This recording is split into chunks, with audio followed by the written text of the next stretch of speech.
এমন কোনো মতাদর্শ ব্রিটিশদের আমলের পূর্বে ছিল বলে ইতিহাসকে প্রমাণিত করতে পারার কোনো সম্ভাবনা নেই। কারণ আহলে হাদিসের জন্মই হয়েছে ব্রিটিশ শাসন আমলে, এমনকি নামটাও দিয়েছে ব্রিটিশ প্রশাসন।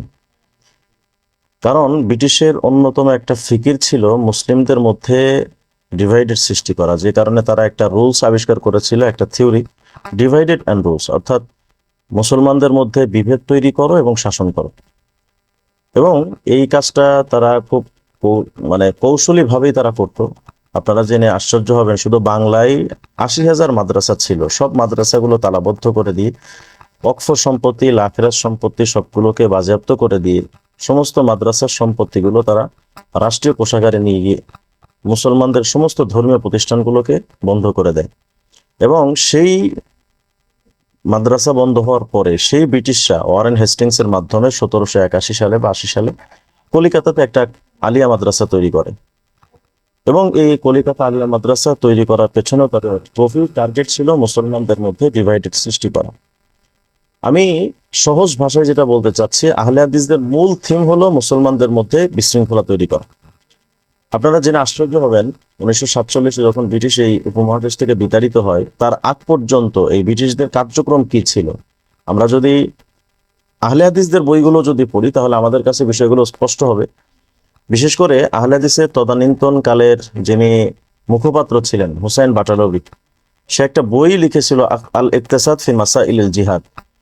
এই আল ইকতিসাদ ফি মাসাইলিল জিহাদ বইটাই ছিল শুধুমাত্র ব্রিটিশের বিরুদ্ধে যুদ্ধের বিপক্ষে, অর্থাৎ মুসলিমরা যে ব্রিটিশের বিরুদ্ধে যুদ্ধ করছিল, এই যুদ্ধটাকে একটা ফিতনা বলে আখ্যায়িত করে তারা একটা বই লিখেছিল আল ইকতিসাদ ফি মাসাইলিল জিহাদ। সেখানে স্পষ্ট করে তারা লিখেছিল যে ব্রিটিশের বিরুদ্ধে যুদ্ধ করার কোনো সুযোগ নেই, এটাকে জিহাদ বলারই কোনো সুযোগ নেই। এমনকি আহলে হাদিসের অন্যতম একজন গুরু ছিল নওয়াব সিদ্দিক হোসেন খান ভোপালী, তার একটা বই আছেন তরজুমানে ওয়াহাবিয়া।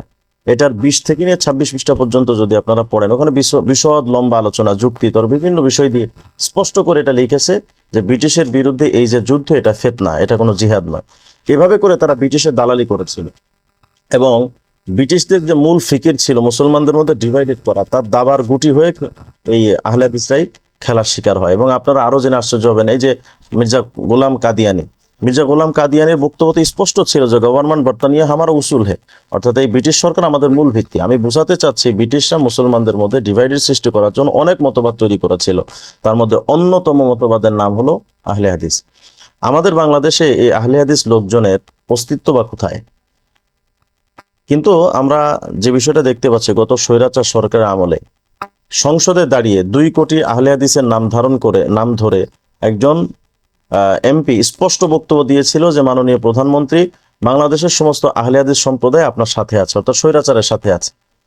সেই স্বৈরাচারের সমর্থকদেরকে বর্তমান সরকার এসে তাদেরকে যদি ধর্ম মন্ত্রণালয়ের মতো এত চমৎকার একটা সংবেদনশীল এবং সেন্সিটিভ একটা মন্ত্রণালয়ের দায়িত্বে যদি একজন আহলে হাদিসকে দেওয়া হয়, যাদের মূল টার্গেট ব্রিটিশের সেই ডিভাইডেড অ্যান্ড রুলস, সেই টার্গেট ধারণকারী এই ব্যক্তিগুলোকে যদি এত গুরুত্বপূর্ণ একটা অবস্থানে দেওয়া হয়, তাহলে তো আমাদের বাংলাদেশের সমস্ত কওমি ওলামায়ে কেরাম, মাযহাবী, এমনকি আপনি যদি দেখেন বাংলাদেশের শুধু আমরা মাযহাবীরা না, বাংলাদেশের সুন্নি সম্প্রদায় বলেন, যদিও আমরা তাদের মতাদর্শে একমত না, সেটা ভিন্ন সাবজেক্ট, কিন্তু সুন্নি মতাদর্শ, তাবলিগ জামাত, এই বাংলাদেশের সকল মুসলিমদের 99% মুসলমানদের মূল ধর্মীয় মান্য করার জায়গাটা হলো হানাফি মাযহাব। সেটার বিরোধিতা করে শামীম কায়সার লিঙ্কনে কয়েকটা ভিডিও বক্তব্য দেখলাম, তিনি যেখানেই বক্তব্য দেন সেখানে তিনি এটাই বোঝাতে চান যে এই মাযহাব মানার কোনো সুযোগ নেই। এমনকি শামীম কায়সার প্রথম, আমি যেটা শুনেছি বিভিন্নভাবে, প্রথম তিনি দেওয়ানবাগের মুরিদ ছিলেন, সেখান থেকে তিনি কিছুদিন শিবির করেছেন, সেখান থেকে তিনি এক পর্যায়ে তাবলিগ জামাত করেছেন। শেষ পর্যায়ে তিনি তার একটা বক্তব্যে বলেছেন যে আমি পীর এবং তাবলিগ জামাত মার্কাজ বিভিন্ন জায়গায় ঘুরে ঘুরে আমি একজনের কাছে গিয়ে জিজ্ঞেস করলাম, ঈসা আলাইহিস সালাম যখন আসবেন তখন তিনি কোন মাযহাব মানবেন? তিনি আমাকে বললেন যে আমাদের বুজুর্গরা দেখেছেন যে তিনি হানাফি মাযহাব মানবেন। এটা বলে তিনি বলছেন, আমি এই কথা যখন শুনেছি তখন আমি বলেছি ওয়ালাম আকুম মিনাল মুশরিকিন, আমি মুশরিকদের অন্তর্ভুক্ত না। তার তিনি বোঝাতে চাচ্ছে এই যে মাযহাবপন্থীরা, এরা শিরকের মধ্যে ডুবে আছে। এবং তিনি এটাও বলছেন যে তাবলিগ জামাত এবং কওমি মাদ্রাসা এই সমস্ত বক্তব্য একত্রিত করলে মনে হয় যে ওটা পাঁচমিশালি। আমি বোঝাতে চাচ্ছি শামীম কায়সার লিঙ্কনের বক্তব্য ইতিপূর্বে যেগুলো তিনি দিয়েছেন তিনি শুনতেছি এখন অনেকের কাছে বলছেন যে আমি আহলে হাদিস মাযহাব মানি না, অথচ তার বক্তব্যের স্পষ্টত সব জায়গায় মাযহাবের বিরোধিতা তিনি করে আসছেন। সুতরাং সরকার যদি এই লোকটাকে, এই বিতর্কিত লোকটাকে যদি এমন গুরুত্বপূর্ণ একটা আসনে যদি নির্বাচিত করেন, তাহলে সরকারের জন্য সেটা কি আত্মঘাতী হবে না? বাংলাদেশের কওমি আলেম ওলামা, বিশেষ করে আমাদের মহিবুল্লাহ বাবু নগরী দামাত বারাকাতুহুম, বাংলাদেশের সমস্ত কওমি ওলামায়ে কেরাম, বিশেষ করে শহীদ জিয়ার যে চেতনা, এই চেতনাকে বিভিন্নভাবে তারা সাপোর্ট করে থাকেন। তো এই নির্বাচনের আগে কিভাবে তাদেরকে সাপোর্ট দেওয়া হয়েছে আপনারাও জানেন, কিন্তু সেই কওমি ওলামায়ে কেরামের প্রতি বৃদ্ধাঙ্গুলি দেখিয়ে সরকার যদি শামীম কায়সার লিংকনকে যদি এমন গুরুত্বপূর্ণ দায়িত্ব দেন, তো দিতে পারেন, আমাদের অসুবিধা নাই। কিন্তু সামনে তো আরো অনেক সময় আমাদেরকে প্রয়োজন হবে আপনাদের, ইনশাআল্লাহ তখন দেখা যাবে।